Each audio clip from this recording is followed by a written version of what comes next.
তুলসী মঞ্জরি দিয়ে এই 4টি কাজ করলে আপনার জীবন ভরে উঠবে সুখ ও সমৃদ্ধিতে।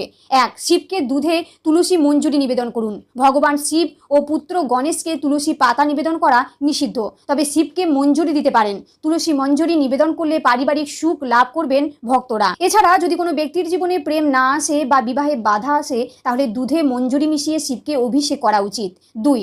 লক্ষ্মীর চরণে মঞ্জরি নিবেদন করুন। দেবী লক্ষ্মীর চরণে তুলসী মঞ্জরি নিবেদন করলে ঘরে সুখ ও সমৃদ্ধি বজায় থাকে। শুধু তাই নয়, জীবনে আসা বিভিন্ন সমস্যা থেকে মুক্তিও পাওয়া যায়। প্রতি শুক্রবারে লক্ষ্মীর চরণে তুলসী মঞ্জরি অর্পণ করতে পারলে খুব ভালো। 3. যে কোনো শুভ দিনে গঙ্গা জলে মঞ্জরি মিশিয়ে সপ্তাহে 2 দিন ঘরে ছিটিয়ে দিন।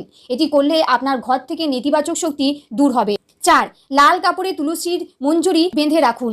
এটি করলে আপনার ঘরে দেবী লক্ষ্মীর অধিবাস হবে। এছাড়াও আপনার অর্থের অভাব হবে না। এর জন্য একটি লাল কাপড়ে তুলসী মঞ্জরি বেঁধে আপনার বাড়ির যে স্থানে টাকা রাখেন সেখানে রাখুন।